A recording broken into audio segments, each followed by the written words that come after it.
Antes de mergulhar na história de hoje, um aviso rápido, mas essencial para garantir a melhor experiência possível. Para aproveitar cada detalhe, cada atmosfera e cada tensão do livro, recomendamos que você acompanhe o audiobook com o livro físico ou e-book. Isso potencializa a imersão e transforma sua leitura em algo ainda mais completo. Todas as nossas narrações são produzidas exclusivamente com ferramentas de inteligência artificial, buscando sempre entregar o máximo de qualidade. Ainda assim, pequenas falhas de narração ou tradução podem acontecer. Pedimos desculpas por qualquer imperfeição. Estamos sempre evoluindo para oferecer um conteúdo melhor a cada novo lançamento. Sua opinião é fundamental para o crescimento deste canal. Então, quando terminar, não esqueça de deixar nos comentários sugestões de novos livros, ideias de melhorias ou simplesmente contar como foi sua experiência. Os Sussurros do Imaginário existe para você. Fique por aqui, explore, comente e continue fazendo parte dessa jornada literária. A história continua e você é parte dela.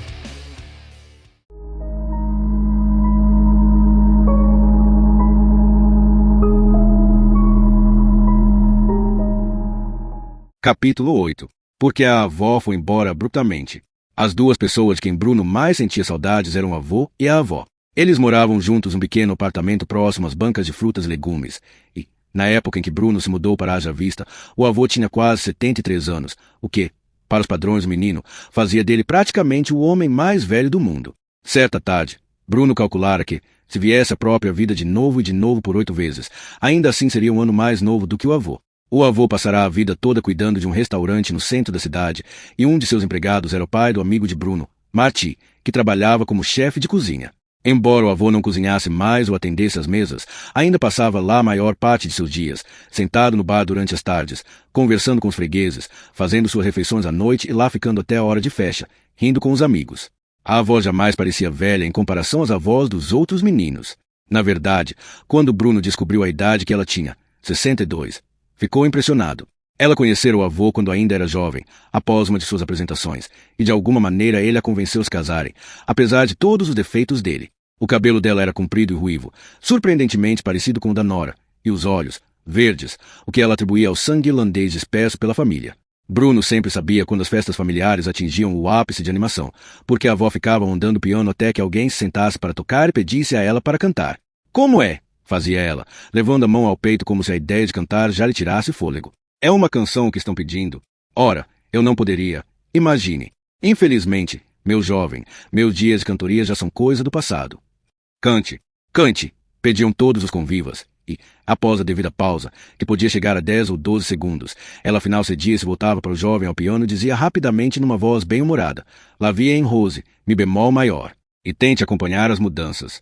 As festas na casa de Bruno eram sempre dominadas pela cantoria da avó, que por alguma razão parecia coincidir com o momento em que a mãe saía da área principal da festa e ia para a cozinha seguida por algumas de suas próprias amigas. O pai sempre ficava para escutar o Bruno também, pois não havia nada de ele gostasse mais do que escutar a avó se entregar à música e libertar todo o poder de sua voz, arrancando os aplausos dos convidados ao final. Além disso, La vie en rose lhe dava arrepios e fazia os cabelos da nuca ficarem em pé. A avó cultivava a ideia de que um dia Bruno ou Gretel pudessem seguir seus passos sobre o palco, e, em todo Natal e em toda festa de aniversário, ela inventava uma pequena peça para ser apresentada pelos 3 à mãe, ao pai e ao avô. Ela própria escrevia as peças, conforme a opinião de Bruno. Sempre guardava para si as melhores falas, embora ele não se importasse muito com isso. Em geral havia música em alguma parte. "É uma canção que estão pedindo", perguntava ela primeiro, e uma oportunidade para Bruno fazer um truque de mágica e para Gretel dançar. A peça costumava terminar com Bruno recitando um longo poema de um dos grandes poetas, palavras que a menina achava muito difíceis de compreender, mas que de alguma maneira soavam mais e mais bonitas à medida que ele as lia. No entanto, essa não era a melhor parte dessas pequenas funções. A melhor parte era que a avó preparava um figurino para Bruno e Gretel. Não importava qual fosse o papel, não importavam quantas falas ele tivesse, se pouco numerosas em relação às da avó e da irmã, Bruno sempre acabava vestido de príncipe, ou de cheque árabe, ou até mesmo, numa ocasião, de gladiador romano. Havia coroas. Quando não havia coroas, havia lanças. E quando não havia lanças, havia chicotes e turbantes. Ninguém sabia qual seria a próxima invenção dela, mas, uma semana antes do Natal, Bruno e Gretel eram convocados até a sua casa diariamente para ensaiar. É claro que a última peça que eles encenaram havia terminado desastrosamente e Bruno se lembrava com tristeza daquela noite, embora soubesse ao certo que havia causado a discussão. Cerca de uma semana antes, a casa passará por um grande frenesi, que tinha algo a ver com o fato de que o pai deveria agora ser chamado de comandante por Maria, Lars, o cozinheiro e o mordomo, bem como por todos os soldados que entravam e saíam de lá e usavam a casa, ao que parecia a Bruno, como se fossem os donos do lugar, e não ele. A animação já durava semanas. Primeiro vieram o Fúria e a linda mulher loira para o jantar, o que causará uma verdadeira paralisação na casa. Depois, essa história de chamar o pai de comandante. A mãe dissera a Bruno para felicitar o pai, o que ele havia feito, embora, se Bruno fosse honesto consigo mesmo, o que ele sempre tentava ser, não estivesse bem certo quanto ao motivo da felicitação. No dia do Natal, o pai vestiu um uniforme novo, todo engomado e passado, o mesmo que ele vestia todos os dias agora, e toda a família aplaudiu quando ele apareceu assim pela primeira vez. Era mesmo algo especial. Comparado aos outros soldados que entravam e saíam da casa, o pai se destacava, e eles pareciam respeitá-lo ainda mais. A mãe foi até ele, beijou-lhe a bochecha e passou a mão pelo seu peito, comentando como era vistoso o tecido. Bruno ficou particularmente impressionado com todas as condecorações no uniforme e lhe foi permitido usar o cap por um curto período, desde que suas mãos estivessem limpas ao tocá-lo. O avô ficou muito orgulhoso ao ver o filho de uniforme, mas a avó parecia ser a única que não estava impressionada. Depois de servido o jantar, e depois que ela, Gretel e Bruno tinham apresentado seu mais novo espetáculo, ela se sentou, triste, numa das poltronas, e olhou para o filho, balançando a cabeça como se ele fosse uma grande decepção para ela. Eu me pergunto, será que foi nisso que eu errei com você, Ralph? Disse ela. Imagino se todas aquelas performances que eu exigi de você o levaram a isso. Fantasiar-se de fantoche. Ora, mamãe, disse o pai num tom de voz extremamente tolerante. A senhora sabe que agora não é o momento certo. Você fica aí no seu uniforme, prosseguiu ela, como se isso tornasse alguém especial. Nem se importa com seu verdadeiro significado, o que ele representa. Nathalie, nós já conversamos sobre isso, disse o avô, embora todos soubessem que quando a avó tinha algo a dizer, ela sempre dava um jeito de dizê-lo, não importava quão impopulares fossem suas palavras. Você conversou, Matias, disse a avó. Eu era simplesmente a parede a quem você dirigia suas palavras. Como sempre. Estamos numa festa, mamãe, disse o pai, suspirando. E é Natal. Não vamos estragar as coisas. Eu me lembro de quando começou a Grande Guerra, disse o avô orgulhoso, olhando para o fogo e balançando a cabeça. Eu me lembro de quando você voltou para casa dizendo que havia se alistado, eu tive certeza de que lhes aconteceria algum mal. O que aconteceu a ele foi um grande mal, Matias, insistiu a avó. Olhe para ele e comprove.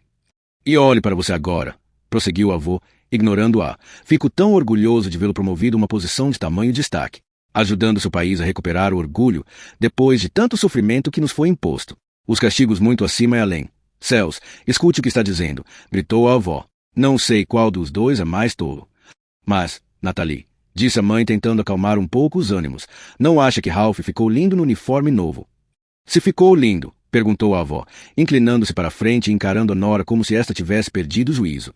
Lindo, você disse? Menina tola. É isso que considera de importância neste mundo? Ficar linda. Eu fico lindo na minha fantasia de animador de circo, perguntou Bruno, que naquela noite estava fantasiado assim para a festa, a roupa vermelha e preta de um animador de circo, e ficará muito orgulhoso de si mesmo ao ver-se vestido. Assim que falou, arrependeu-se, pois todos os adultos voltaram os olhares para ele e Gretel, como se tivessem esquecido de que os dois estavam lá. Crianças, lá para cima, disse a mãe rapidamente. Vão para os seus quartos. Mas nós não queremos ir, protestou Gretel. Não podemos ficar brincando aqui embaixo. Não, crianças, insistiu ela.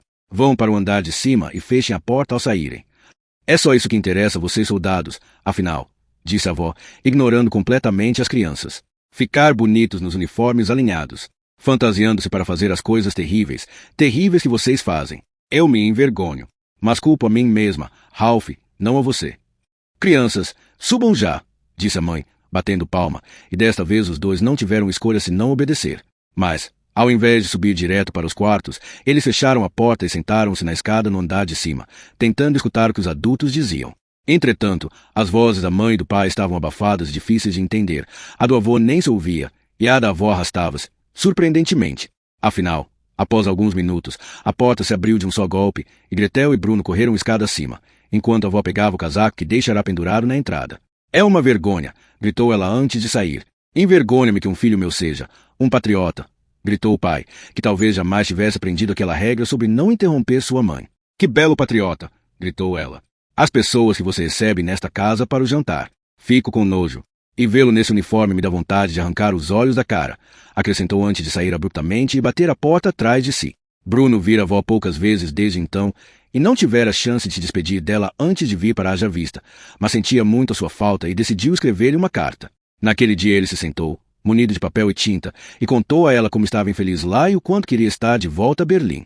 Contou a ela sobre a casa, e o jardim, e o banco com a placa, e a cerca alta, e os postes telegráficos de madeira, e os rolos de arame farpado, e o chão duro que se estendia além deles, e as cabanas, e os pequenos prédios, e as colunas de fumaça, e os soldados, mas contou a ela principalmente sobre as pessoas que moravam lá, vestindo seus pijamas listrados, seus bonés de pano. E então contou a ela o quanto sentia saudades e concluiu a carta com seu neto querido, Bruno.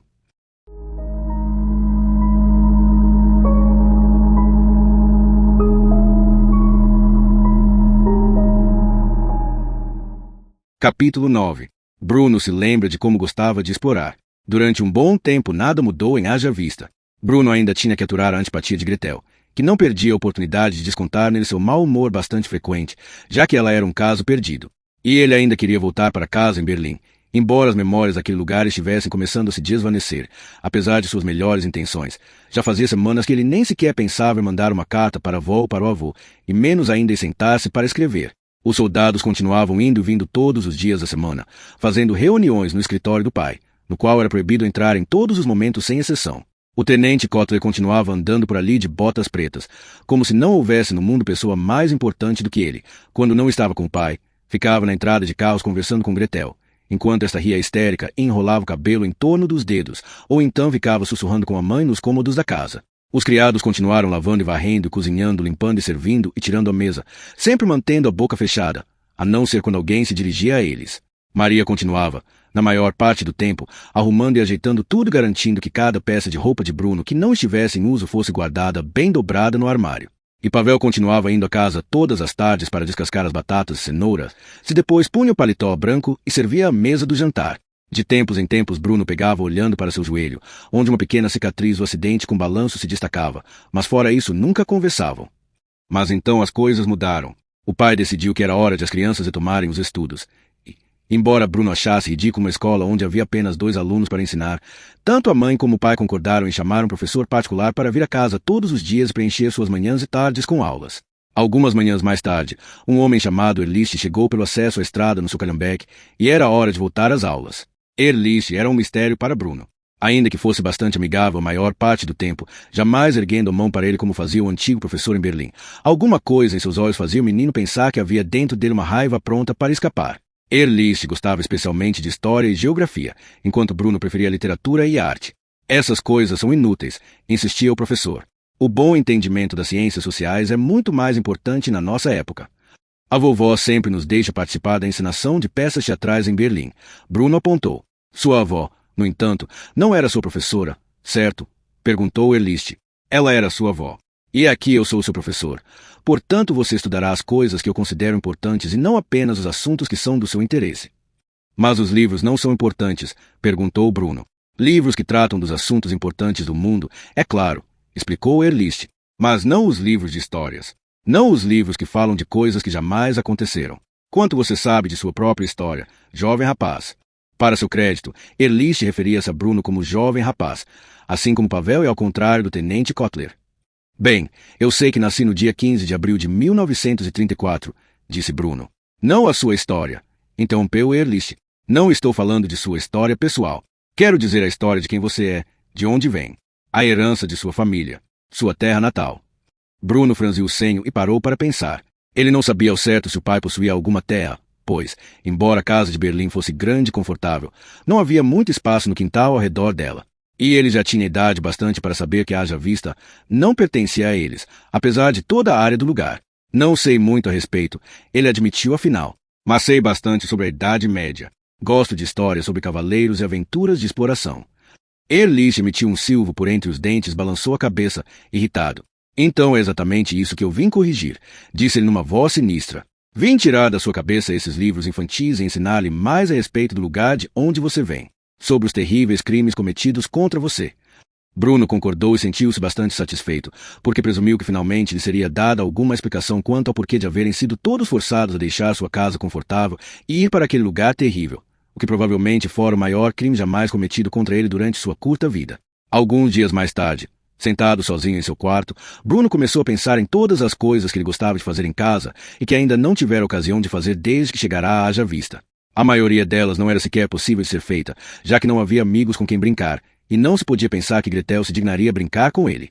Mas havia algo que ele podia fazer sozinho e que fazia o tempo todo lá em Berlim. Exploração. Quando eu era criança, disse Bruno para si mesmo, costumava gostar de explorar. E isso ainda em Berlim, onde eu conhecia todos os lugares, sabia encontrar o que quisesse, mesmo vendado. Nunca explorei este lugar. Talvez seja a hora de começar. E então, antes que pudesse mudar de ideia, Bruno saltou da cama e investigou o guarda-roupa procurando pelo casaco e por um par de botas, o tipo de roupa que ele imaginava usar um verdadeiro explorador, e preparou-se para sair de casa. Não havia o menor sentido em explorar dentro de casa. Afinal, aquela casa não era como a de Berlim, que, como ele podia se lembrar, tinha centenas de esconderijos e cantos secretos e estranhos quartinhos, para não falar nos 5 andares, contando porão e pequeno quarto no topo onde ficava a janela através da qual ele só conseguia olhar se ficasse na ponta dos pés. Não, aquela casa era péssima para a exploração. Se fosse explorar, tinha de ser do lado de fora. Já fazia meses que Bruno olhava pela janela do quarto para o jardim e para o banco com a placa, para a cerca alta e os postes telegráficos de madeira e todas as outras coisas sobre as quais ele havia contado para a avó em sua mais recente carta. E apesar de ter observado tantas vezes as pessoas, todas aquelas pessoas diferentes nos seus pijamas listrados, jamais lhe ocorrerá perguntar-se do que se tratava. Afinal, era como se fosse completamente outra cidade, todas aquelas pessoas morando e trabalhando bem ao lado da casa em que ele vivia. E será que eram mesmo tão diferentes? Todos no campo usavam as mesmas roupas, aqueles pijamas com os bonés de pano também listrados, e todos se passavam pela sua casa, exceção feita à mãe, Gretel e a ele próprio. Vestiam uniformes de variadas qualidades e graus de condecoração e capes e capacetes com grandes braçadeiras vermelhas e negras, traziam armas, estavam sempre com um semblante terrivelmente severo, como se tudo aquilo fosse muito importante e ninguém pudesse pensar diferente. Qual era a diferença, exatamente? Ele se perguntou. E quem decidia quem usava os pijamas e quem usava os uniformes? É claro que, às vezes, os dois grupos se misturavam. Ele já vira muitas vezes as pessoas do seu lado da cerca do outro lado da cerca. Ao observá-las, ficava claro que os uniformizados estavam no comando. As pessoas de pijamas ficavam de prontidão sempre que o soldado se aproximava e às vezes caíam no chão e às vezes nem sequer se levantavam, sendo necessário carregá-las para longe. É curioso que eu jamais tenha me perguntado a respeito daquelas pessoas, pensou Bruno.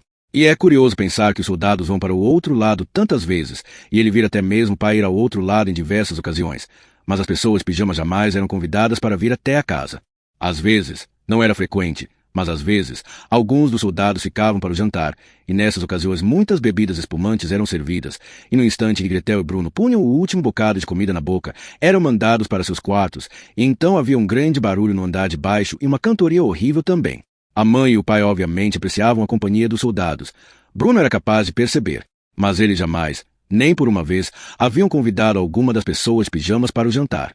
Ao sair de casa, Bruno deu a volta e olhou para a janela de seu quarto, que, de lá de baixo, não parecia tão alta assim.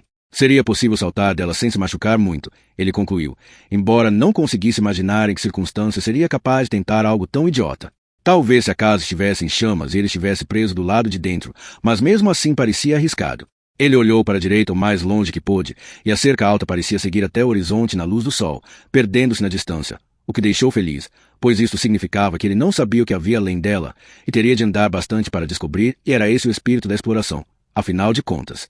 Havia algo de bom nos ensinamentos de Erlich durante as aulas de história. Ele falava sobre homens como Cristóvão Colombo e Américo Vespúcio, homens com histórias tão cheias de aventuras e vidas tão interessantes que apenas confirmavam o desejo de Bruno de se tornar como eles quando crescesse. Antes de sair naquela direção, entretanto, havia uma última coisa para investigar: o banco. Durante todos aqueles meses ele observara na distância, reparando na placa e chamando de o banco com a placa, mas ainda não fazia ideia do que estava escrito nela. Olhando para a esquerda e para a direita para certificar-se de que não vinha ninguém, correu até o banco e estreitou os olhos, enquanto lia as palavras. Era apenas uma pequena placa de bronze, e Bruno leu em voz baixa o que estava escrito, entregue por ocasião da inauguração do... Ele hesitou. Campo de Haja Vista. Prosseguiu, tropeçando no nome como de costume. Junho de 1940. O menino estendeu o braço e tocou a placa por um instante, e o bronze era muito frio. Então ele recolheu os dedos antes de respirar fundo e começar sua jornada. A única coisa em que Bruno procurava não pensar era que tanto a mãe como o pai já haviam lhe dito em incontáveis ocasiões que ele estava proibido de caminhar naquela direção, proibido de chegar perto da cerca ou do campo, e principalmente que a exploração estava proibida em haja vista. Sem exceções.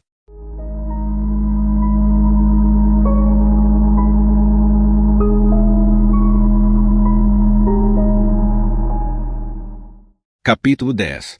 O ponto que virou uma mancha, que virou um vulto, que virou uma pessoa, que virou um menino. A caminhada ao longo da cerca demorou muito mais do que Bruno havia imaginado inicialmente. Parecia se estender por quilômetros e quilômetros. Ele andou e andou. E, quando olhou para trás, a casa em que estava morando parecia cada vez menor até sumir de vista completamente. Durante todo aquele tempo ele não viu ninguém perto da cerca, nem viu portas através das quais pudesse entrar, e começou a ficar aflito, pensando que sua exploração acabaria sendo infrutífera. Na verdade, embora a cerca continuasse a perder de vista, as cabanas e os prédios e as colunas de fumaça estavam desaparecendo na distância atrás dele, e a cerca parecia separá-lo de nada além de um grande espaço vazio. Depois de andar durante quase uma hora e já sentido alguma fome, ele pensou que talvez bastasse de exploração para um dia e que seria boa ideia dar meia volta. Entretanto, bem nesse instante, um pequeno ponto apareceu na distância, e ele estreitou os olhos para tentar descobrir o que era. Bruno lembrou-se de um livro que lera certa vez, contando a história de um homem que se perdia no deserto, porque ficava sem comer e sem beber durante muitos dias. Começava a imaginar maravilhosos restaurantes e nascentes de água magníficas, mas quando tentava comer ou beber delas, as miragens desapareciam no ar, apenas punhados de areia. Bruno se perguntou se era isso que estava acontecendo com ele agora. Porém, enquanto pensava, seus pés o levaram, passo a passo, cada vez mais perto do ponto na distância, que nesse meio tempo havia se tornado uma mancha, dando, dentro em pouco, todos os sinais de se transformar numa forma. E logo depois disso a forma se tornou um vulto. E então, conforme Bruno chegava ainda mais perto, ele viu que não era nem ponto, nem mancha, nem forma, nem vulto, e sim uma pessoa. Na verdade, era um menino. Bruno já havia lido muitos livros sobre exploradores, o suficiente para saber que nunca se sabia o que se poderia encontrar. Na maioria das vezes eles encontravam alguma coisa interessante que estava lá, cuidando da própria vida, esperando para ser descoberta, como a América. Outras vezes descobriam algo que deveriam deixar em paz, como um rato morto no fundo do armário. O menino pertencia à primeira categoria. Ele estava lá, cuidando da própria vida, esperando para ser descoberto. Bruno diminuiu o ritmo quando viu o ponto que virou uma mancha, que virou um vulto, que virou uma pessoa, que virou um menino. Embora houvesse uma cerca separando-os, ele sabia que a precaução em relação aos desconhecidos nunca era demais, era melhor abordá-los com cuidado. Então ele continuou a andar, e logo estavam de frente para o outro. "Olá", disse Bruno. "Olá", disse o menino. O garoto era menor do que Bruno e estava sentado no chão com uma expressão de desamparo. Ele vestia o mesmo pijama listrado que todas as outras pessoas daquele lado da cerca, e um boné listrado de pano. Não tinha sapatos ou meias, e os pés estavam um pouco sujos. No braço ele trazia uma braçadeira com uma estrela desenhada.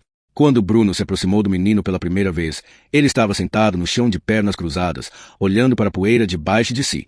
Entretanto, após um momento, ele olhou para cima e Bruno pôde ver o seu rosto. Era um rosto bastante estranho. A pele era quase cinza, mas diferente de outras tonalidades de cinza que Bruno já havia visto. Os olhos eram bem grandes, da cor de balas de caramelo. Os brancos eram muito brancos, e, quando o menino olhou para Bruno, tudo o que este viu foi um par de enormes olhos tristes a encará-lo. Bruno teve certeza de jamais ter visto um menino tão triste e tão magro em toda a sua vida, mas decidiu que seria melhor conversar com ele. "Estou explorando", disse ele. "Ah, é", disse o pequeno menino. "Sim, já faz quase 2 horas." Não era exatamente verdade. Bruno estivera explorando fazia pouco mais de 1 hora. No entanto, achou que exagerar um pouquinho não seria algo tão terrível de se fazer. Não era o mesmo que mentir e fazia-o parecer mais aventureiro do que era de fato. "Descobriu alguma coisa?", perguntou o menino. "Quase nada." "Nada mesmo?" "Bem, descobri você", disse Bruno após um instante. Ele olhou para o menino, pensou em perguntar por que ele estava tão triste, porém hesitou, achando que poderia ser falta de educação. Bruno sabia que às vezes, quando a pessoa está triste, não gosta de falar a respeito. Às vezes acaba contando do que se trata por conta própria e às vezes não para de falar nisso durante meses, mas naquela ocasião ele pensou que seria melhor esperar antes de dizer qualquer coisa. Havia descoberto algo durante sua exploração, e agora que estava finalmente conversando com uma das pessoas do outro lado da cerca, pareceu ser uma boa ideia aproveitar ao máximo a oportunidade. Sentou-se no chão do seu lado da cerca e cruzou as pernas como um menino menor e desejou ter trazido consigo um pedaço de chocolate, ou quem sabe um bolo, para que pudessem dividir. "Eu moro na casa que fica deste lado da cerca", disse Bruno. "Ah, é? Eu vi a casa uma vez, a certa distância, mas não vi você." "Meu quarto fica no primeiro andar", disse Bruno. De lá eu enxergo por cima da cerca. Meu nome é Bruno. Aliás, eu sou Shmuel, disse o menino menor. Bruno contraiu o rosto, achando que havia escutado mal que o garoto dissera. Como é mesmo seu nome? Perguntou ele. Shmuel, disse o garoto, como se fosse a coisa mais natural do mundo. Como é mesmo seu nome? Bruno, disse Bruno. Nunca havia escutado esse nome antes, disse Shmuel. E eu nunca havia escutado o seu, disse Bruno. Shmuel. Ele ficou pensativo. Shmuel, repetiu. Gosto de como soa o seu nome quando eu o digo. Parece o som do vento soprando. Bruno, disse Shmuel, acenando com a cabeça alegremente. Acho que gosto do seu nome também. Parece alguém esfregando os braços para se aquecer. Nunca conheci alguém chamado Shmuel antes, disse Bruno. Há dúzias de meninos chamados Shmuel deste lado da cerca, disse o garoto. Provavelmente centenas. Queria ter um nome só meu. Nunca conheci ninguém chamado Bruno, disse Bruno.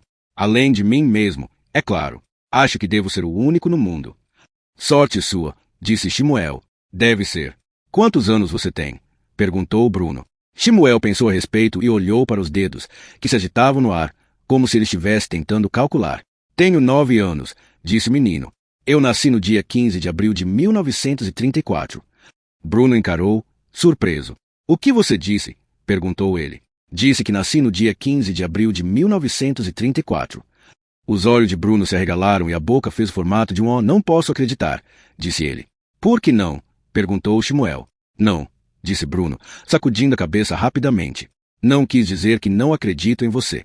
Eu fiquei surpreso, só isso, porque o meu aniversário também é no dia 15 de abril. E eu também nasci em 1934. Nascemos no mesmo dia. Shmuel pensou mais um pouco. Então você também tem 9 anos, disse ele. Sim, não é estranho. Muito estranho, disse Shmuel. Pois pode haver dúzias de meninos chamados Shmuel deste lado da cerca, mas acho que nunca conheci ninguém que fizesse aniversário no mesmo dia que eu. Somos como gêmeos, disse Bruno. Um pouco, concordou Shmuel. Bruno sentiu-se muito feliz de repente. Na sua cabeça apareceu uma imagem de Carl, Daniel e Marty, seus 3 melhores amigos, e ele se lembrou de como costumavam se divertir juntos em Berlim e percebeu como estivera solitário em Haja Vista. Você tem muitos amigos? Perguntou Bruno, inclinando a cabeça um pouco para o lado, enquanto esperava pela resposta. Ah, sim, disse Shmuel. Bem, mais ou menos. Bruno franziu o senho. Ele esperava que Shmuel dissesse que não, o que apontaria outro traço em comum entre eles. Amigos próximos? Ele perguntou. Bem, não são muito próximos, disse Shmuel. Mas deste lado da cerca há muitos de nós, meninos da nossa idade. Quer dizer, no entanto, brigamos a maior parte do tempo. É por isso que venho aqui, para ficar sozinho. É tão injusto, disse Bruno. Não entendo porque tenho que ficar encalhado do lado de cada cerca, onde não há ninguém para conversar nem para brincar, e você fica com suas dúzias de amigos, provavelmente brinca durante horas e horas, todo dia terei que conversar com meu pai a respeito disso. De onde você veio? Perguntou Shmuel, estreitando os olhos olhando para Bruno com curiosidade. Berlim. Onde fica? Bruno abriu a boca para responder, mas percebeu que não sabia ao certo a resposta. Na Alemanha, é claro, disse ele. Você não é da Alemanha? Não, sou da Polônia, disse Shmuel. Bruno franziu o senho. Então por que você fala alemão? Perguntou ele. Porque você disse olá em alemão. Então eu respondi em alemão. Sabe falar polonês? Não, disse Bruno, rindo nervosamente. Não conheço ninguém que saiba falar 2 línguas. Que dirá alguém da nossa idade. Minha mãe é professora na escola e me ensinou alemão, explicou Shmuel. Ela também fala francês. E italiano. E inglês. Ela é muito inteligente. Eu ainda não falo francês nem italiano, mas ela disse que um dia me ensinará a falar inglês, porque posso precisar. Polônia, disse Bruno, pensativo, medindo a palavra na língua. Não é tão boa quanto a Alemanha, é. Shmuel franziu o senho. Por que não? Perguntou ele. Bem, porque a Alemanha é o maior de todos os países, respondeu Bruno, lembrando-se de algo que ouvirá o pai comentar com o avô em certo número de ocasiões. Somos superiores. Shmuel encarou-o sem dizer nada, e Bruno sentiu um forte desejo de mudar de assunto, pois, enquanto dizia aquelas palavras, havia algo a respeito delas que não soava correto, e a última coisa que queria era que Shmuel pensasse que ele estava sendo mal educado. Afinal, onde fica a Polônia? Ele perguntou depois de alguns instantes em silêncio. Bem, fica na Europa, disse Shmuel. Bruno tentou se lembrar dos países a respeito dos quais Erlich havia falado durante a última aula de geografia. Já ouviu falar na Dinamarca? Ele perguntou. Não, disse Shmuel. Acho que a Polônia fica na Dinamarca, disse Bruno, cada vez mais confuso, embora estivesse tentando parecer esperto. Porque a Dinamarca fica a muitos quilômetros de distância, repetiu ele, para confirmar o que dizia. Shmuel encarou por um momento e abriu e fechou a boca 2 vezes, como se estivesse escolhendo cuidadosamente as palavras. Mas aqui é a Polônia, ele disse afinal. Ah, é? Perguntou Bruno. É sim. E a Dinamarca fica bem longe, tanto da Polônia como da Alemanha. Bruno franziu o senho. Ele já ouvirá falar de todos aqueles lugares, mas sempre achava difícil organizá-los dentro da cabeça. Bem, está certo, disse. Mas é tudo relativo, não? A distância, quero dizer. Ele queria mudar logo de assunto, porque começava a achar que estava completamente enganado e fez uma promessa interior de prestar mais atenção nas futuras aulas de geografia. Nunca estive em Berlim, disse Shmuel. E eu acho que nunca tinha estado na Polônia antes de vir para cá, disse Bruno, o que era verdade. Quer dizer, se aqui for mesmo a Polônia. Tenho certeza que é, disse Shmuel em voz baixa, embora não seja a melhor parte do país. Não mesmo. O lugar de onde eu venho é bem mais agradável. Certamente não é tão agradável quanto Berlim, disse Bruno. Em Berlim nós tínhamos uma casa enorme, com 5 andares contando o porão e o quartinho de cima com a janela. E havia lindas ruas e lojas e bancas de frutas e legumes e um grande número de cafés. Mas, se algum dia você for para lá, eu não recomendaria andar pelo centro da cidade durante as tardes de sábado, porque há muita gente e você será empurrado de poste em poste. E era muito melhor antes de as coisas mudarem. O que você quer dizer? Perguntou Shmuel. Bem, lá costumava ser um lugar bastante calmo, explicou Bruno, que não gostava de falar sobre quanto as coisas tinham mudado. E eu podia ler na cama à noite. Mas agora há muito barulho, é assustador, e temo de apagar todas as luzes quando começa a escurecer. O lugar de onde eu venho é muito mais gostoso que Berlim, disse Shmuel, que nunca estivera em Berlim. Todos são amigáveis, tem muita gente na nossa família e a comida é muito mais gostosa. Bem, temos que concordar em discordar, disse Bruno, que não queria brigar com seu novo amigo. É verdade, disse Shmuel. Gosta de explorar? Perguntou Bruno um instante depois. Nunca explorei, na verdade, admitiu Shmuel. Quando crescer, serei um explorador, disse Bruno, acenando rapidamente com a cabeça. Por enquanto não posso fazer muito mais do que ler a respeito dos exploradores, mas ao menos isso significa que, quando for um deles, não cometerei os mesmos erros que eles cometeram. Shmuel franziu o senho. Que tipos de erros? Ele perguntou. Ah, erros incontáveis, explicou Bruno. O problema da exploração é que você precisa saber se aquilo que encontrou valeu a pena ser encontrado. Algumas coisas estão lá, cuidando da própria vida, esperando para serem descobertas. Como a América. Outras coisas é melhor que deixemos em paz. Como um rato morto no fundo do armário. Acho que pertenço à primeira categoria, disse Shmuel. Sim, respondeu Bruno. Eu também acho. Posso perguntar uma coisa, acrescentou ele após um momento. Sim, disse Shmuel. Bruno pensou no que ia dizer. Queria formular bem a questão. Por que há tantas pessoas do seu lado da cerca? Perguntou ele. E o que vocês estão fazendo aí?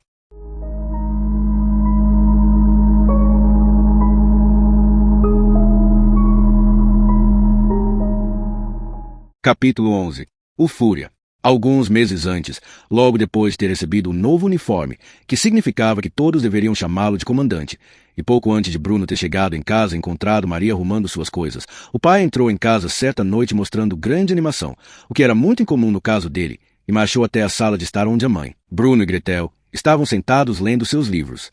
Quinta à noite, ele anunciou: se tivermos algum plano para quinta à noite, é necessário que o cancelemos. Você pode mudar seus planos se quiser, disse a mãe, mas eu já combinei de ir ao teatro com... O Fúria tem um assunto que quer discutir comigo, disse o pai, a quem era permitido interromper a mãe, embora mais ninguém tivesse esse privilégio. Acabo de receber um telefonema esta tarde. O único horário possível para ele é na quinta noite, e ele se convidou para o jantar. Os olhos da mãe se arregalaram e sua boca fez o formato de um Bruno, olhou para ela, e se perguntou se era assim que ele ficava quando era surpreendido por alguma coisa. Você não pode estar falando sério, disse a mãe, empalidecendo um pouco. Ele vem para cá? Para nossa casa? O pai confirmou com a cabeça.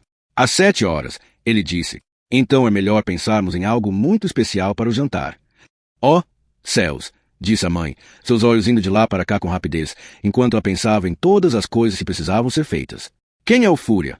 Perguntou Bruno. Você está pronunciando errado, disse o pai, pronunciando corretamente o nome para ele. O Fúria, disse Bruno novamente, tentando acertar, mas errando outra vez. Não, disse o pai. Ora, esqueça. Bem, quem é ele afinal? Perguntou Bruno de novo. O pai olhou para ele estupefato. Você sabe muito bem quem é o Fúria, disse ele. Não sei, disse Bruno. Ele manda no país, idiota, disse Gretel, exibindo-se, conforme a tendência das irmãs. Eram coisas como essa que a tornavam tamanho caso perdido. Você não lê os jornais. Não chama seu irmão de idiota, por favor, disse a mãe. Posso chamá-lo de estúpido? Prefiro que não. Gretel sentou-se desapontada, mas mostrou a língua para Bruno mesmo assim.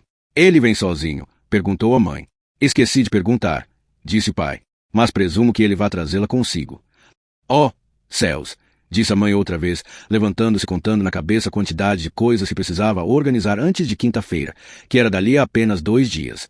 A casa precisava ser limpa de alto a baixo, as janelas lavadas, a mesa de jantar encerada e lustrada, a comida providenciada, os uniformes da governanta e do mordomo lavados, passados e a louça de cerâmica e os copos lustrados até brilharem. De alguma maneira, apesar de a lista parecer aumentar o tempo todo, a mãe conseguiu terminar tudo a tempo, embora comentasse muitas vezes que a noite seria um grande sucesso se certas pessoas ajudassem um pouco mais no serviço de casa.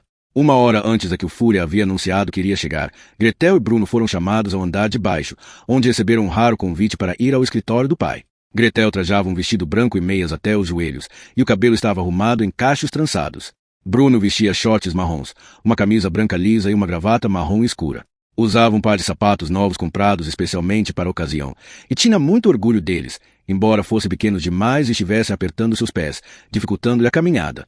Todas aquelas preparações e todo aquele vestuário pareciam um pouco exagerados, ainda mais porque Bruno e Gretel nem sequer foram convidados para o jantar, já haviam comido 1 hora antes.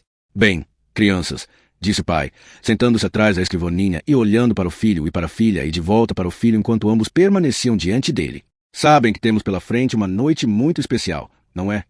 Eles fizeram que sim com a cabeça, e que é muito importante para minha carreira que tudo corra bem esta noite. Eles balançaram a cabeça novamente.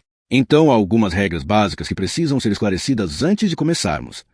O pai acreditava muito em regras básicas. Sempre que havia uma ocasião especial ou importante na casa, mais delas eram criadas. Regra número 1, disse o pai.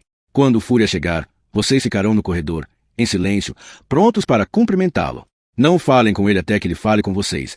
Então respondam uma voz clara, enunciando precisamente cada palavra. Entendido? Sim, pai, resmungou Bruno. É exatamente esse tipo de coisa que não queremos, disse o pai, referindo-se ao resmungo. Trate de abrir a boca e falar como um adulto. A última coisa de que precisamos é que algum de vocês comece a se comportar feito criança. Se o Fúria ignorá-los, não digam nada, mas olhem diretamente para a frente e demonstrem a ele o respeito e a cortesia que um líder deste porte merece. É claro, papai, disse Gretel numa voz bastante clara. E quando sua mãe e eu estivermos jantando com Fúria, vocês tratem de ficar quietos em seus quartos, em silêncio. Nada de correr, nada de escorregar pelo corrimão. E ele olhou deliberadamente para Bruno. E nada de interromper. Entendido? Não quero nenhum de vocês criando confusão. Bruno e Gretel concordaram com a cabeça, e o pai se levantou para indicar que a conversa tinha acabado. Então as regras básicas estão estabelecidas, ele disse. 45 minutos depois a campainha tocou, e a casa entrou em erupção de tanta ansiedade. Bruno e Gretel assumiram suas posições na lateral da escada, e a mãe esperou ao lado deles, apertando as mãos uma contra a outra em sinal de nervosismo. O pai lançou-lhes um breve olhar e acenou, satisfeito com o que estava vendo, e então abriu a porta. Havia 2 pessoas do lado de fora, um homem pequeno e uma mulher mais alta. O pai cumprimentou-os e os fez entrar, enquanto Maria, a cabeça inclinada ainda mais baixo do que de costume, tomava-lhes os casacos, e as apresentações eram feitas.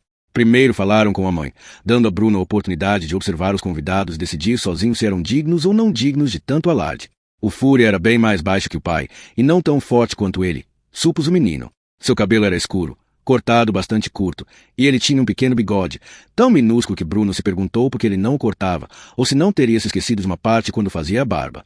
A mulher ao seu lado, entretanto, era simplesmente a mais bela moça que vira em toda a sua vida. Seu cabelo era loiro e os lábios muito vermelhos, e enquanto a mãe conversava com Fúria, ela se voltou para Bruno e sorriu, fazendo corar. E estes são meus filhos, Fúria, disse o pai, enquanto Gretel e Bruno davam um passo adiante. Gretel e Bruno. E qual é qual? Disse o Fúria, coisa que fez rir a todos, exceto Bruno, que achava bastante óbvio qual era qual e que isso não era motivo para piadas.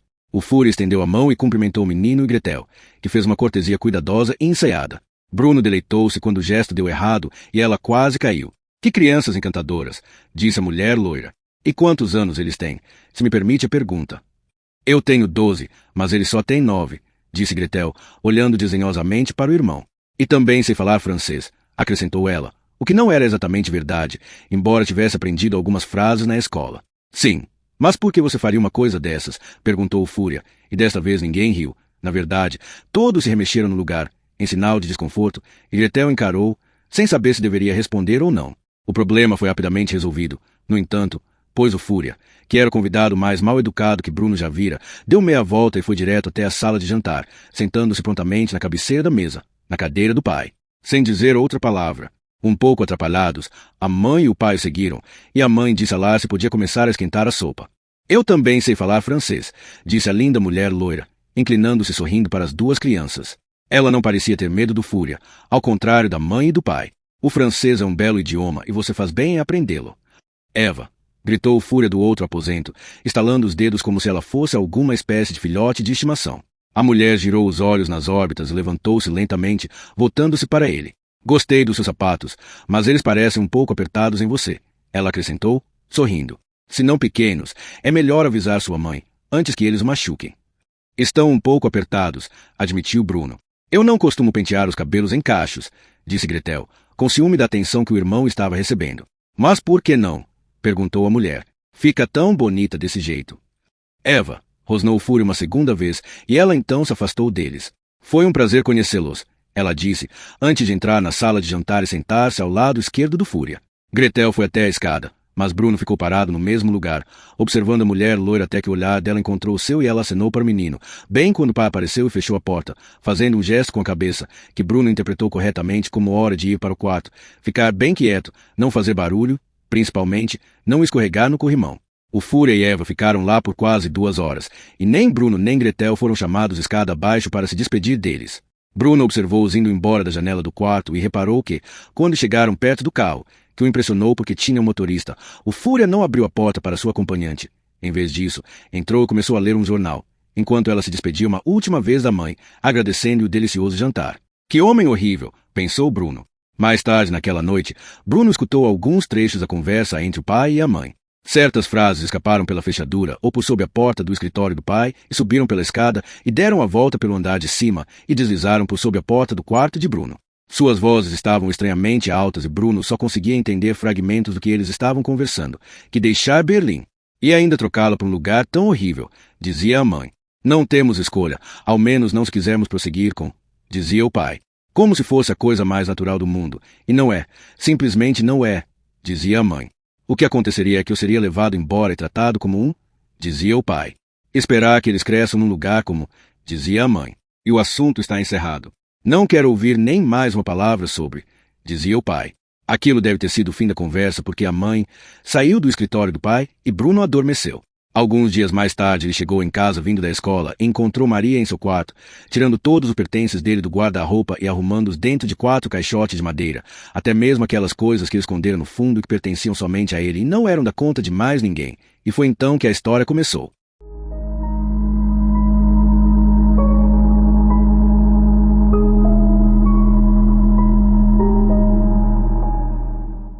Capítulo 12. Shmuel pensa numa resposta para a pergunta de Bruno. Tudo o que eu sei é o seguinte, começou Shmuel. Antes de virmos para cá eu morava com minha mãe, meu pai e meu irmão Joseph num pequeno apartamento sobre a loja onde papai fazia seus relógios.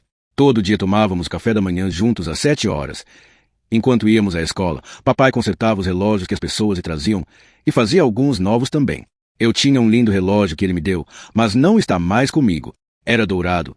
E toda noite eu dava corda nele antes de dormir, e ele sempre marcava a hora certa. O que aconteceu com ele? Perguntou Bruno. Eles o tomaram de mim, disse Shmuel. Quem? Os soldados, é claro, disse Shmuel, como se fosse a coisa mais óbvia do mundo. E então um dia as coisas começaram a mudar. Ele prosseguiu. Eu voltei da escola, e minha mãe estava costurando braçadeiras para nós, feitas de um tecido especial, e desenhando uma estrela sobre cada uma delas. Como esta. Usando a ponta do dedo, ele reproduziu o desenho no chão poeirento. E sempre que saíamos de casa, ela dizia, tínhamos de usar uma daquelas braçadeiras. Meu pai também usa uma, disse Bruno. Em seu uniforme. É bem bonita. É de um vermelho brilhante, com um desenho branco e preto feito por cima. Usando a ponta do dedo, ele reproduziu o outro desenho na poeira do chão do seu lado da cerca. É, mas elas são diferentes. Não, disse Shmuel. Ninguém jamais me deu uma abraçadeira, disse Bruno. Mas eu nunca pedi para usar uma delas, disse Shmuel.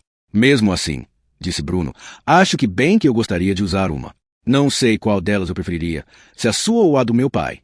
Shmuel balançou a cabeça e continuou sua história. Ele não costumava mais pensar naquelas coisas, uma vez que relembrar a antiga vida sobre a loja de relógios o entristecia muito.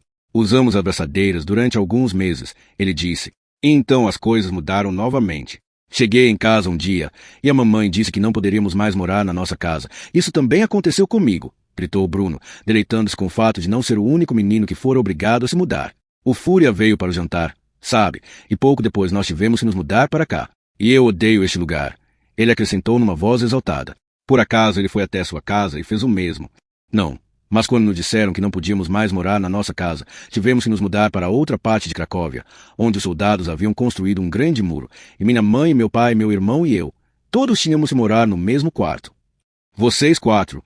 Perguntou Bruno. Vivendo num único quarto. E não éramos apenas nós, disse Shmuel. Havia lá outra família morando conosco, e a mãe e o pai estavam sempre brigando, e um de seus filhos era maior do que eu e batia em mim, mesmo quando eu não havia feito nada de errado. Não é possível que tenham morado todos no mesmo quarto, disse Bruno, balançando a cabeça. Não faz o menor sentido. Todos nós no mesmo quarto, disse Shmuel, acenando afirmativamente. Éramos 11 ao todo. Bruno abriu a boca para contradizê-lo novamente. Ele não podia acreditar que 11 pessoas pudessem viver juntas no mesmo quarto, mas mudou de ideia. Moramos lá por mais alguns meses, continuou Shmuel, todos nós naquele único quarto.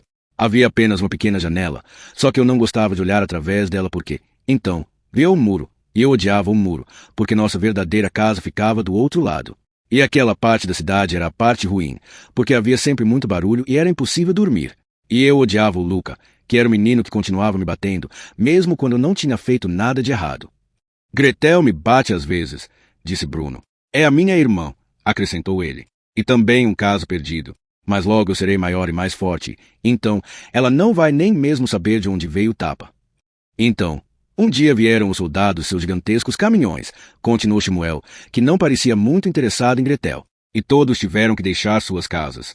Muitas pessoas não queriam ir e se esconderam em qualquer lugar que puderam encontrar, mas, afinal, acho que pegaram todos. E os caminhões os levaram a um trem, e o trem. Ele hesitou por um instante e mordeu o lábio. Bruno pensou que ele ia começar a chorar e não entendeu por quê. O trem era horrível, disse Shmuel. Havia muitos de nós nos vagões, para começar, e não havia ar para respirar, e o cheiro era terrível. Mas isso é porque vocês estavam amontoados num único trem, disse Bruno, lembrando-se dos 2 trens que vira na estação no dia em que deixou Berlim. Quando viemos para cá, havia outro trem no lado oposto da plataforma, só que ninguém parecia vê-lo. Foi neste que nós entramos. Você devia ter subido neste trem também. Acho que não seríamos admitidos, disse Shmuel, balançando a cabeça. Não podíamos sair do vagão. As portas ficam no final, explicou Bruno. Não havia portas, disse Shmuel. É claro que havia portas, disse Bruno num suspiro. Ficam no final, repetiu ele, logo depois do restaurante. Não havia portas, insistiu Shmuel. Se houvesse, teríamos todos descido. Bruno murmurou alguma coisa em voz baixa, como é claro que havia, mas não muito alto, e Shmuel não pôde ouvi-lo. Quando finalmente o trem parou, prosseguiu Shmuel, estávamos num lugar muito frio e tivemos que caminhar até aqui. Nós tínhamos um carro nos esperando, disse Bruno, agora em voz alta, e levaram minha mãe embora, e papai, Joseph e eu fomos colocados nas cabanas logo ali, é onde ficamos desde então. Shmuel parecia muito triste ao contar sua história e Bruno não sabia ao certo por quê. Para ele não parecia algo tão terrível, e afinal, muito do que acontecerá a um acontecerá ao outro. Há muitos outros meninos do seu lado da cerca, perguntou Bruno. Centenas, disse Shmuel. Os olhos de Bruno se arregalaram. Centenas. Ele disse estupefato. Não é justo. Deste lado da cerca não há ninguém com quem brincar. Nem uma única pessoa. Nós não brincamos, disse Shmuel. Não brincam? Mas por que vocês não brincam? De que brincaríamos? Perguntou ele, seu rosto parecendo confuso só de pensar na ideia. Bem, eu não sei, disse Bruno. De qualquer coisa. Futebol, por exemplo, ou exploração.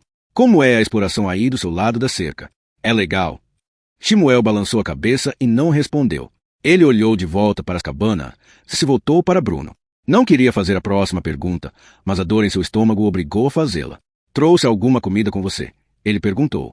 Infelizmente não, disse Bruno. Eu pensei em trazer um pedaço de chocolate, mas esqueci. Chocolate, disse Shmuel bem devagar, sua língua saindo de trás dos dentes. Só comi chocolate uma vez na vida.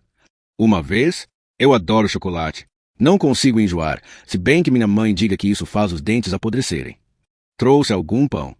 Bruno balançou a cabeça. Nada mesmo, disse ele. O jantar só é servido às 6:30. A que hora servem o seu jantar? Shmuel deu de ombros e se levantou. Acho melhor voltar, ele disse. Quem sabe você possa vir jantar conosco uma noite qualquer, disse Bruno, embora não estivesse certo de que seria uma boa ideia. Quem sabe, disse Shmuel, apesar de não ter soado muito convincente. Ou eu poderia ir até aí, disse Bruno. Quem sabe você me apresenta aos seus amigos, acrescentou ele, esperançoso. Ele torceu para que Shmuel abraçasse sua ideia, mas aparentemente ele não o faria. É que você está do lado errado da cerca, disse o outro menino. Eu poderia rastejar por baixo dela, disse Bruno, abaixando-se, agarrando o arame e o erguendo do chão. No meio, entre os postes telegráficos de madeira, o arame levantava facilmente e um menino no tamanho de Bruno conseguiria passar sem dificuldade. Shmuel observou fazendo isso e afastou-se, nervoso. Tenho que voltar, disse ele. Quem sabe numa outra tarde, disse Bruno. Eu não deveria estar aqui. Se me pegarem, estarei encrencado. Ele se voltou e caminhou na direção oposta e Bruno constatou como seu novo amigo era pequeno e magro. Ele nada comentou sobre isso porque sabia muito bem como é desagradável ser criticado por uma coisa tão boba quanto a própria altura, e a última coisa que ele queria era ofender Shmuel. Voltarei amanhã, gritou Bruno para o menino que deixava, e Shmuel não respondeu. Na verdade, ele começou a correr na direção do campo, deixando Bruno sozinho. Bruno decidiu que já explorara mais do que o suficiente para um dia e foi para casa animado pelo que acontecerá e desejoso de contar à mãe, ao pai e a Gretel, que teria tanta inveja que era capaz de explodir, e a Maria e ao cozinheiro e a Lars tudo sobre sua aventura naquela tarde com seu novo amigo de nome engraçado que fazia aniversário no mesmo dia que ele. Contudo, quanto mais se aproximava da casa, mais ele pensava que talvez essa não fosse uma boa ideia. Afinal, Bruno raciocinou, era possível que eles não quisessem mais que ele e Shmuel fossem amigos. Se isso acontecesse, eles o impediriam de sair de lá para o que quer que fosse. Quando passou pela porta da frente e sentiu o cheiro do filé que estava assando no forno para o jantar, já tinha decidido que o melhor era ficar quieto sobre o que havia acontecido e não dizer uma palavra a respeito. Seria o seu segredo. Bem, o segredo dele e de Shmuel. Bruno era da opinião de que, em se tratando de pais, e especialmente se tratando de irmãs, tudo o que eles não sabiam não podia feri-los.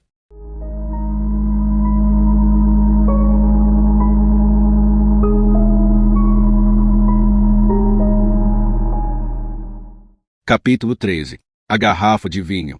Com o passar das semanas, Bruno começou a entender que não voltaria a Berlim no futuro previsível e que era melhor desistir da ideia de escorregar pelos corrimãos da sua casa confortável ou de ver Carlo, Daniel ou Martim tão cedo.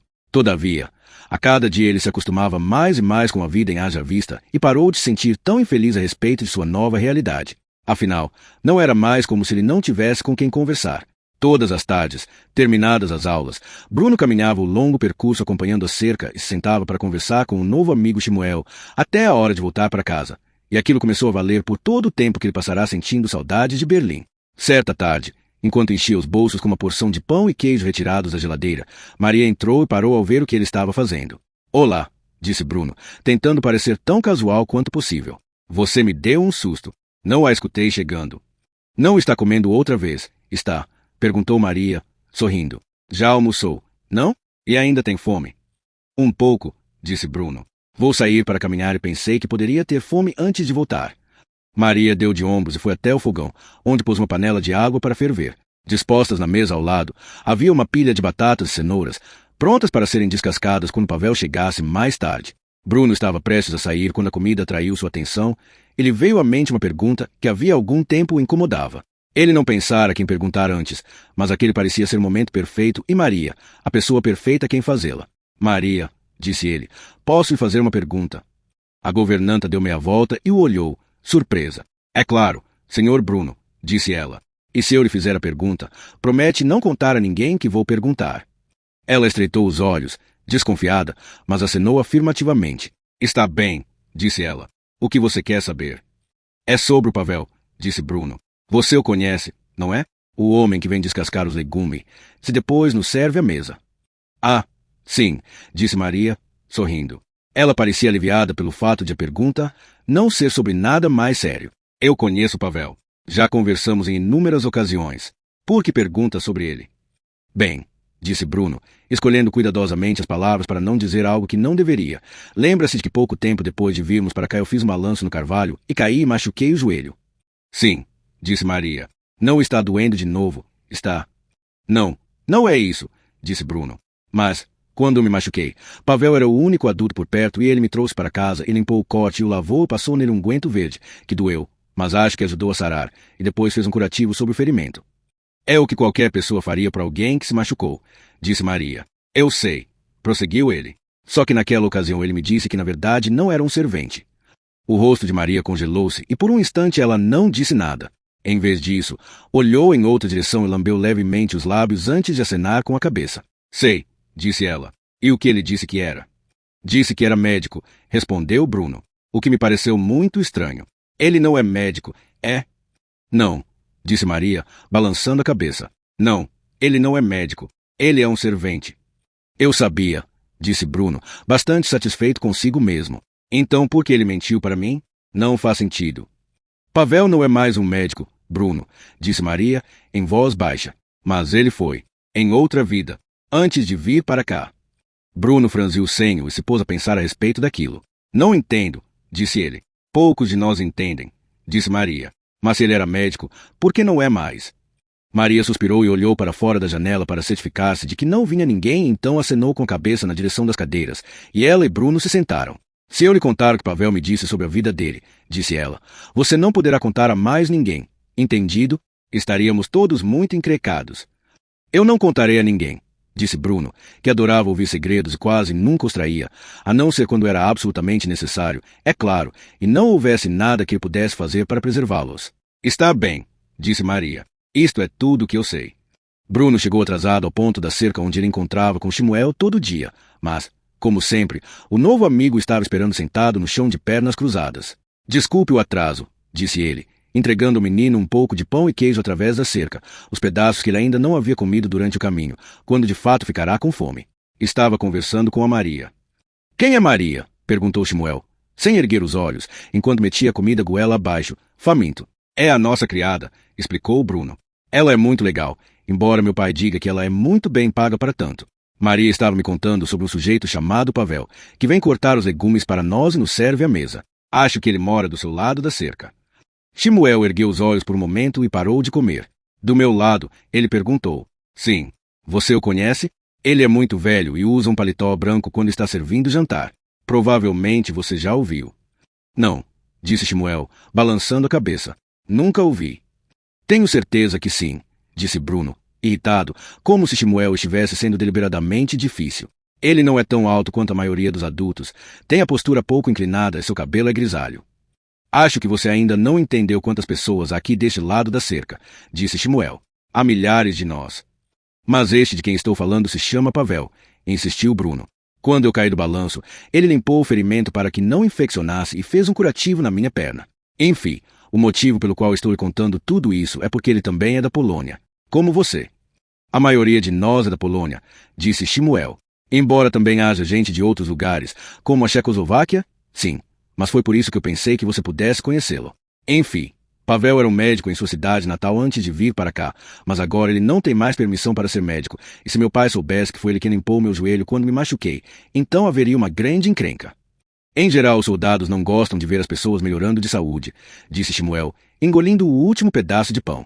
Costuma ser o contrário. Bruno acenou com a cabeça, ainda que não soubesse exatamente o que Shmuel queria dizer, e dirigiu o olhar para o céu. Após alguns momentos, ele olhou através da cerca e fez outra pergunta que estivera rondando sua mente. Você sabe o que quer ser quando crescer? Perguntou ele. Sim, disse Shmuel. Quero trabalhar num zoológico. Num zoológico? Perguntou Bruno. Gosto de animais, disse Shmuel em voz baixa. Eu serei um soldado, disse Bruno numa voz determinada. Como meu pai. Eu não gostaria de ser soldado, disse Shmuel. Não quero dizer um soldado como o Tenente Kotler, disse Bruno rapidamente. Não como ele, que anda por aí, como se fosse o dono do lugar e ri com a sua irmã e fala baixinho com a sua mãe. Não acho que ele seja um bom soldado. Quero dizer um soldado como meu pai. Um dos soldados bons. Não existem soldados bons, disse Shmuel. É claro que existem, disse Bruno. Quem? Bem, meu pai, por exemplo, disse Bruno. É por isso que ele usa um uniforme tão imponente e é por isso que todos o chamam de comandante e fazem qualquer coisa que ele diz. O Fúria tem grandes planos para meu pai justamente porque ele é um soldado tão bom. Não existem soldados bons, repetiu Shmuel. Exceto meu pai, repetiu Bruno, que esperava que Shmuel não dissesse aquilo outra vez, pois não queria ter que discutir com ele. Afinal, ele era seu único amigo em Haja Vista. Mas o pai era o pai, e Bruno não achava certo uma pessoa falar algo ruim a respeito dele. Os dois meninos ficaram bem quietos por alguns minutos, já que não queriam dizer algo de que pudesse se arrepender depois. Você não sabe como são as coisas aqui, disse Shmuel afinal, em voz baixa, suas palavras mal chegando aos ouvidos de Bruno. Você não tem irmãs? Tem, perguntou Bruno rapidamente, fingindo que não tinha escutado o que o outro dissera, pois assim não teria que responder. Não, disse Shmuel, balançando a cabeça. Você tem sorte, disse Bruno. Gretel tem apenas 12 anos e acha que sabe de tudo, mas na verdade ela é um caso perdido. Fica sentada olhando pela janela e, quando vê o tenente Kotler se aproximar, corre escada abaixo, direto até a entrada, e finge que esteve lá o tempo todo. Outro dia eu a flagrei fazendo isso. Quando ele chegou, ela deu um salto e disse, Ora, tenente Kotler, não sabia que você estava aí. E eu sei muito bem que ela estava esperando por ele. Bruno não olhou para Shmuel enquanto dizia aquilo, mas quando fez percebeu que o amigo estava ainda mais pálido do que o habitual. Qual o problema? Perguntou ele. Você parece estar passando mal. Não gosto de falar sobre ele, disse Shmuel. Sobre quem? Perguntou Bruno. O tenente Kotler. Ele me assusta. Ele também me assusta um pouco, admitiu Bruno. É um valentão. E tem um cheiro engraçado. É por causa de toda aquela loção pós-barba que ele usa. E então Shmuel começou a tremer e Bruno olhou ao redor, como se pudesse ver em vez de sentir se estava frio ou não. Qual o problema? Ele perguntou. Não está tão frio assim, está? Você devia ter trazido um casaco, sabe? As noites estão mesmo ficando mais frias. Mais tarde naquela noite, Bruno ficou desapontado ao descobrir que Tenente Kotler ia se juntar a ele, a mãe, ao pai e a Gretel para o jantar. Pavel usava o paletó branco de sempre e o serviu enquanto comiam. Bruno observou Pavel caminhar ao redor da mesa e descobriu que se sentia triste cada vez que olhava para ele. Perguntava-se se o paletó branco que ele usava como servente era o mesmo que usava antes, quando era médico. Ele trazia os pratos e os depositava na frente de cada um deles, enquanto comiam a comida e conversavam. Ele ficava um passo atrás contra a parede e mantinha o corpo absolutamente imóvel, sem olhar para frente nem para outro lugar. Era como se o corpo tivesse adormecido de pé e com os olhos abertos. Sempre que alguém precisava de alguma coisa, Pavel trazia o que quer que fosse imediatamente, mas quanto mais Bruno observava, mais certo ficava de que uma catástrofe estava prestes a acontecer. Ele parecia menor a cada semana que passava, se é que isso era possível, e a cor que deveria estar corando suas faces havia se esgotado quase por completo. Os olhos pareciam pesados de lágrimas, e Bruno pensou que uma piscadela mais demorada poderia desencadear uma verdadeira torrente delas. Quando Pavel trouxe os pratos, Bruno não pôde deixar de reparar que as suas mãos estavam ligeiramente trêmulas sob o peso deles. E, quando o servente se afastou para reassumir sua posição habitual, pareceu oscilar sobre os 2 pés e teve que apertar uma mão contra a parede para se endireitar. A mãe teve que pedir 2 vezes por mais uma colherada de sopa antes que ele a ouvisse, e ele deixou a garrafa de vinho ficar vazia antes de abrir outra a tempo de encher o copo do pai. Erlich não nos deixa ler poesias durante a aula, nem peças de teatro, queixou-se Bruno durante o prato principal. Como havia convidados para o jantar, a família estava vestida formalmente. O pai de uniforme, a mãe num vestido verde que lhe destacava os olhos, e Gretel e Bruno com as roupas que costumavam vestir para ir à igreja quando moravam em Berlim. Eu perguntei se poderíamos lê-la só um dia por semana, mas ele disse que não enquanto ele for o encarregado da nossa educação. Tenho certeza de que ele tem seus motivos, disse o pai, atacando uma perna do cordeiro. Tudo o que ele quer é que estudemos história e geografia, disse Bruno. E eu estou começando a odiar história e geografia. Por favor, Bruno, não diga que odeia, disse a mãe. Por que você odeia história? Perguntou o pai, deixando o garfo de lado e olhando através da mesa para o filho, que deu de ombros um dos seus maus hábitos. Por que é chata? Disse ele. Chata, disse o pai. Um filho meu chamando de chato o estudo da história. Vou lhe contar uma coisa, Bruno, continuou ele, inclinado-se para frente e apontando a faca para o menino. Foi a história que nos trouxe até aqui hoje. Se não fosse pela história, nenhum de nós estaria sentados à nossa mesa da nossa casa em Berlim. Estamos corrigindo a história aqui. Mesmo assim é chata, repetiu Bruno, que não estava prestando atenção realmente. Terá de desculpar meu irmão, Tenente Kotler, disse Gretel, depositando uma mão sobre o braço dele por um instante, o que fez a mãe encará-la e estreitar os olhos. Ele é um menininho muito ignorante. Eu não sou ignorante, retrucou Bruno, que já estava farto dos insultos dela. Terá de desculpar minha irmã, Tenente Kotler, acrescentou ele educadamente, mas ela é um caso perdido. Há muito pouco que possamos fazer por ela. Os médicos dizem que ela está além de qualquer ajuda. Cale a boca, disse Gretel, corando inteira. Cale a boca você, disse Bruno, sorrindo de orelha a orelha. Crianças, por favor, pediu a mãe. O pai bateu a faca levemente contra a mesa repetidas vezes e todos ficaram em silêncio. Bruno olhou na direção dele. Não parecia exatamente bravo, mas sua expressão indicava que ele não ia tolerar mais discussões. Eu gostava muito de história quando era menino, disse Tenente Kotler após alguns instantes silenciosos.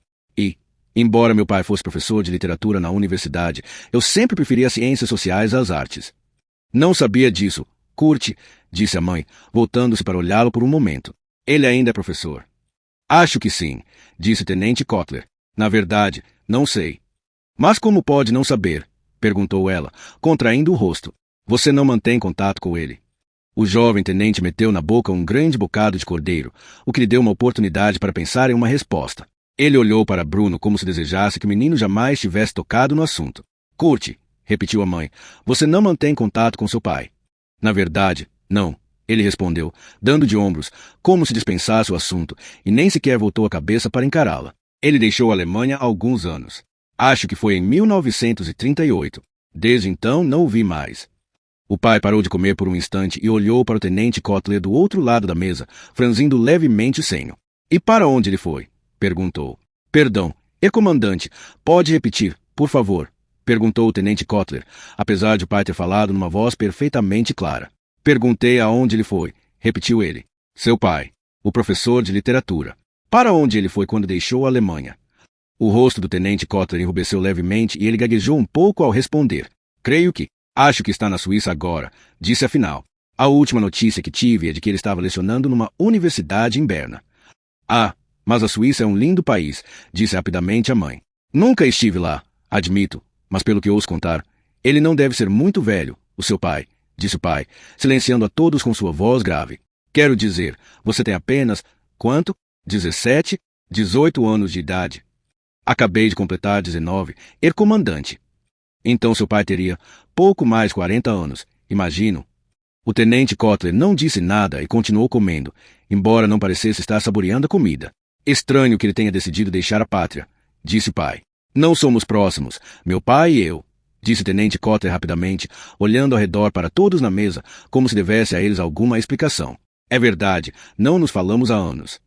Se me permite perguntar, qual motivo ele teria alegado, prosseguiu o pai, para abandonar a Alemanha no seu momento de maior glória e de necessidade mais vital, quando é dever de todos nós cumprir nosso papel na renovação do país. Ele sofria de tuberculose, por acaso. O tenente Kotler encarou o pai, confuso. Perdão, comandante, perguntou ele. Ele foi para a Suíça por causa do clima, insistiu o pai. Ou será que havia outro motivo particular para que ele abandonasse a Alemanha? Em 1938, acrescentou ele, após um instante. Infelizmente eu não sei. Comandante, disse o tenente Kotler. Teria de perguntar a ele. Bem, seria algo bem difícil de fazer, não é? Quero dizer, com ele estando tão longe. Mas talvez fosse isso. Talvez ele estivesse doente. O pai hesitou um pouco antes de pegar a faca e o garfo novamente e continuar a comer. Ou quem sabe ele tivesse divergências. Divergências, comandante. Quanto à política do governo. Ouvimos histórias de gente assim de tempos em tempos. Sujeitos curiosos, imagino eu. Alguns, perturbados da cabeça. Outros, traidores. Covardes também. Certamente você informou seus superiores a respeito das opiniões de seu pai. Não, tenente Kotler. O jovem tenente abriu a boca e então engoliu, apesar de não estar comendo nada. Esqueça, disse o pai, animado. Talvez este não seja um tema apropriado para a mesa do jantar. Podemos discuti-lo com maior profundidade no futuro. Comandante, disse o tenente Kotler, inclinando-se ansiosamente para a frente. Posso garantir que não é um assunto apropriado para a mesa do jantar, repetiu o pai, ríspido, calando-o imediatamente, e Bruno correu os olhos de um para o outro, ao mesmo tempo impressionado e assustado com a atmosfera criada. Eu adoraria ir à Suíça, disse Gretel após um longo silêncio. Coma seu jantar, Gretel, disse a mãe. Mas eu só estava dizendo que... Coma seu jantar, repetiu a mãe, que estava prestes a falar mais quando foi interrompida pelo pai chamando Pavel outra vez. Qual é o seu problema hoje à noite? Perguntou ele, enquanto Pavel abria outra garrafa. É a 4ª vez que preciso pedir por mais vinho. Bruno observou-o, torcendo para que ele estivesse se sentindo bem, embora tivesse conseguido sacar a rolha sem nenhum acidente. Mas, Depois de encher o copo do pai, ele voltou-se para encher o do tenente Kotler, e então acabou deixando a garrafa escapar das mãos e cair no chão, espatifando-se e derramando todo o conteúdo diretamente sobre o colo do jovem. O que aconteceu então foi ao mesmo tempo inesperado e extremamente desagradável. O tenente Kotler ficou muito bravo com Pavel e ninguém, nem Bruno, nem Gretel, nem a mãe, nem mesmo o pai, interveio para impedi-lo de fazer o que fez a seguir, muito embora nenhum deles tivesse sido capaz de olhar. Muito embora aquilo tenha feito Bruno chorar e Gretel empalidecer. Mais tarde, naquela noite, quando foi para a cama, Bruno pensou a respeito de tudo o que tinha acontecido durante o jantar. Lembrou-se de como Pavel fora gentil com ele na tarde em que fizeram o balanço, e como havia estancado o sangramento no joelho, e tinha sido muito cuidadoso ao aplicar um unguento verde. E apesar de Bruno entender que o pai era em geral um homem gentil e cheio de consideração, parecia injusto e errado que ninguém tivesse impedido o tenente Kotler de ficar tão bravo com Pavel. E se esse era o tipo de coisa que acontecia em Haja Vista, então era melhor ele não discordar de ninguém acerca de coisa alguma. Na verdade, seria bom ficar de boca fechada e não criar encrenca nenhuma. Era capaz de alguém não gostar. A antiga vida em Berlim parecia agora uma lembrança distante, e ele nem mesmo conseguia se lembrar de como eram Carl, Daniel e Marty, a não ser pelo fato de que um deles era ruivo.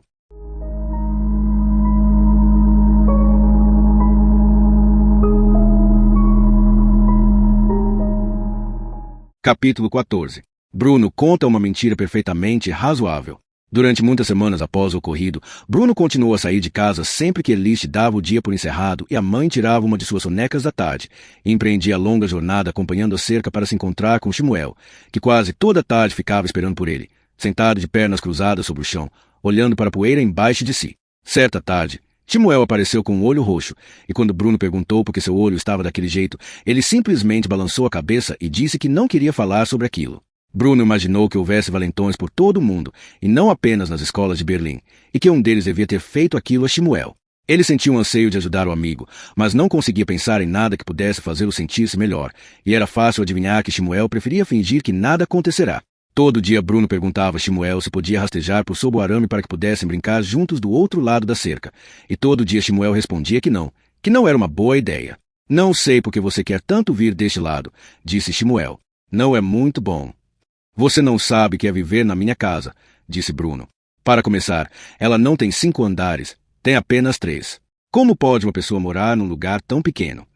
Ele havia se esquecido da história de Shmuel, na qual 11 pessoas tinham que dividir um quarto antes de serem mandados para Haja Vista, inclusive o garoto Luca, que insistia em bater nele, mesmo quando Shmuel não havia feito nada de errado.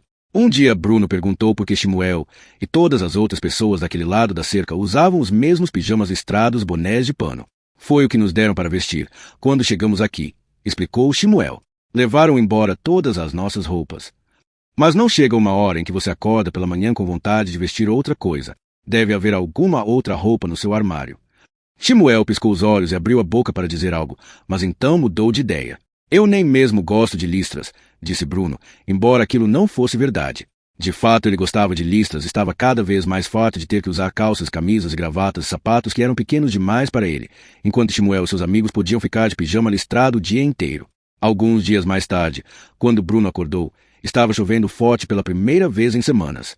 A chuva começara a cair durante a noite e Bruno até pensou que ela é que o havia acordado, mas era difícil de dizer, porque, uma vez acordado, era impossível determinar qual fora a causa do despertar.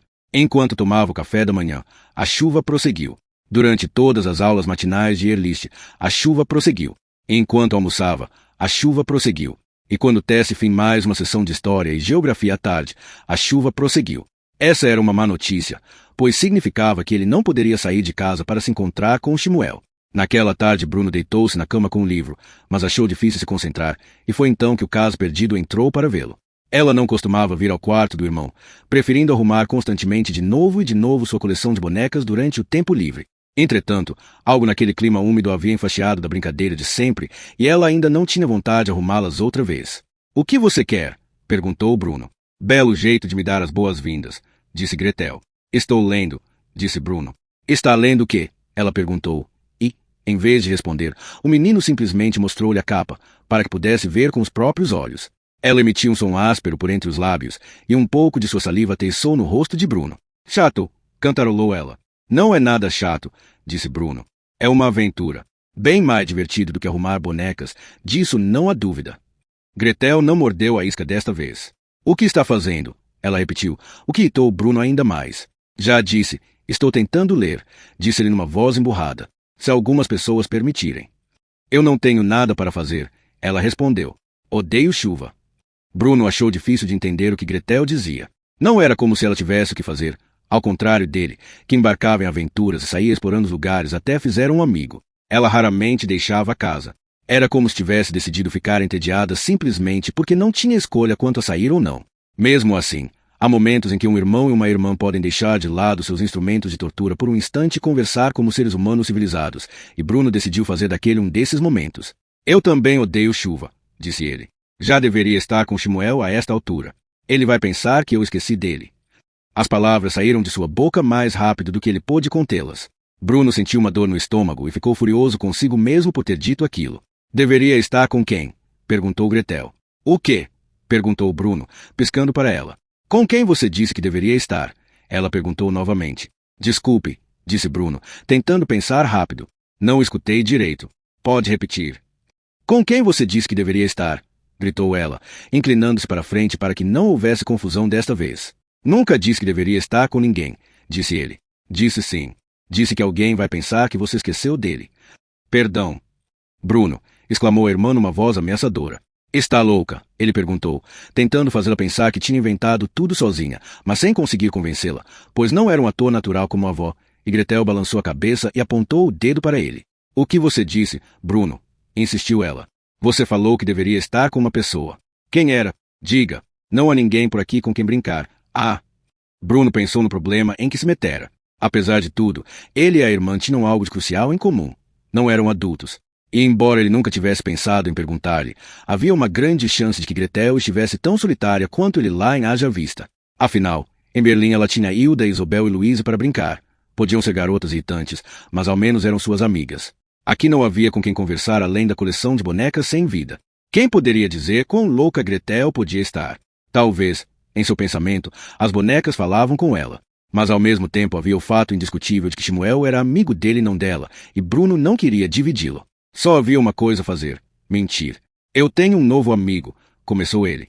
Um novo amigo que vou visitar todos os dias. E ele está esperando por mim agora. Mas você não pode contar a ninguém. Por que não? Porque é um amigo imaginário, disse Bruno, esforçando-se ao máximo para parecer constrangido, assim como ficou o tenente Kotler ao se enredar na história a respeito de seu pai na Suíça. Nós brincamos juntos todos os dias. Gretel abriu a boca e o encarou antes de cair na gargalhada. Um amigo imaginário, gritou ela. Você não está meio grandinho para ter amigos imaginários. Bruno tentou parecer envergonhado e encabulado de modo a fazer sua história soar mais convincente. Ele se remexeu na cama e não a olhou nos olhos, o que funcionou perfeitamente e o fez pensar que talvez não fosse mau ator. Afinal, ele queria poder ficar vermelho, mas era difícil, e então começou a pensar em coisas embaraçosas que já haviam lhe acontecido ao longo dos anos. Se perguntou se isso bastaria para obter o efeito desejado. Ele se lembrou da vez em que se esqueceu de trancar a porta do banheiro e a avó acabou entrando e vendo tudo. Pensou na vez em que levantou a mão na sala de aula e, num ato falho, chamara a professora de mãe, fazendo todos rirem. Pensou na vez em que caiu da bicicleta na frente de um grupo de menina, se acabou cortando o joelho e chorando. Uma das lembranças funcionou e ele sentiu o rosto enrubescendo. Olhe só para você, disse Gretel, confirmando que ele havia sentido. Ficou todo vermelho. É porque eu não queria te contar, disse Bruno. Um amigo imaginário. Francamente, Bruno, você é um caso perdido. Bruno sorriu, pois sabia de duas coisas. A primeira era que a mentira havia funcionado, e a segunda era que, se alguém era um caso perdido por lá, certamente não era ele. Deixe-me em paz, disse ele. Quero ler meu livro. Então por que você não fecha os olhos, se deita na cama e deixa seu amigo imaginário ler o livro para você, disse Gretel, deleitando-se sozinha agora que tinha algo que o comprometia, sem pressa de esquecer a recém-descoberta fraqueza do irmão. Assim você descansa. Talvez eu devesse mandá-lo até o seu quarto, para jogar todas as suas bonecas pela janela, disse ele. Se fizer isso, vai ter encrenca, disse Gretel, e ele sabia que ela falava sério. Então me diga, Bruno, o que fazem você e seu amigo imaginário para torná-lo tão especial? Bruno pensou no que responder. Percebeu que na verdade queria falar um pouco a respeito de Shmuel e que aquela era uma boa oportunidade para fazê-lo, sem ter de contar a ela a verdade sobre sua existência. Conversamos sobre muitas coisas, ele contou. Eu falo de nossa casa em Berlim e sobre todas as outras casas e ruas e sobre as bancas de frutas e legumes e os cafés, e sobre como não se deve ir ao centro na tarde de sábado para não ser empurrado de poste em poste, e sobre Carl, Daniel e Marti e sobre a nossa amizade. Que interessante, disse Gretel sarcasticamente, pois acabará de completar 13 anos e achava que o sarcasmo era o cúmulo da sofisticação. E o que ele lhe conta? Ele me fala de sua família e da relojoaria sobre a qual morava e das aventuras pelas quais passou o caminho daqui e dos amigos que tinha e das pessoas que conhece por aqui e sobre os meninos que costumavam brincar com ele, mas não brincam mais porque sumiram sem nem mesmo se despedir. Ele parece ser muito divertido, disse Gretel. Queria que ele fosse meu amigo imaginário. E ontem ele me contou que seu avô não é visto há dias e ninguém sabe onde está o avô.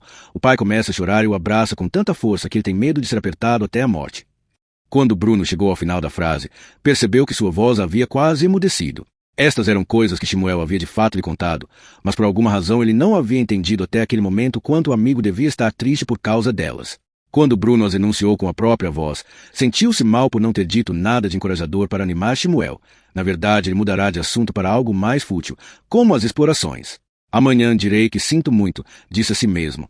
Se o papai souber que você fala com amigos imaginários, você estará encrencado, disse Gretel. Acho melhor parar com isso. Por quê? Perguntou Bruno. Porque não é saudável, disse ela. É o primeiro indício de loucura. Bruno concordou com a cabeça. Não acho que consiga parar, disse ele após uma longa pausa. Acho que não quero parar. Bem, seja como for, disse Gretel, que ficava cada vez mais afável. Se eu fosse você, não contaria a ninguém. Bem, disse Bruno, tentando fingir tristeza, acho que você está certa. Promete que não vai contar a ninguém. A ninguém. Só para minha amiga imaginária. Bruno engasgou. Você também tem uma? Ele perguntou, imaginando-a em outra parte da cerca, conversando com uma menina de sua idade, as duas passando horas juntas trocando sarcasmos. Não, disse ela, rindo. Pelo amor de Deus, eu já tenho 13 anos. Não posso agir feito uma criança, ainda que você o faça. E assim ela saiu do quarto, e Bruno pôde ouvi-la falando com as bonecas no quarto do outro lado do corredor, dando-lhes uma bronca por fazerem tamanha bagunça enquanto ela não estava por perto e dizendo que não tinha escolha senão arrumá-las novamente, como se não tivesse mais o que fazer. Certas pessoas, disse ela em voz alta, antes de pôr as mãos à obra. Bruno tentou voltar para o livro, mas havia perdido o interesse. Em vez disso, ficou olhando para a chuva, perguntando-se se Shmuel, onde quer que estivesse, estaria pensando nele também, sentindo tanta falta de suas conversas quanto ele sentia.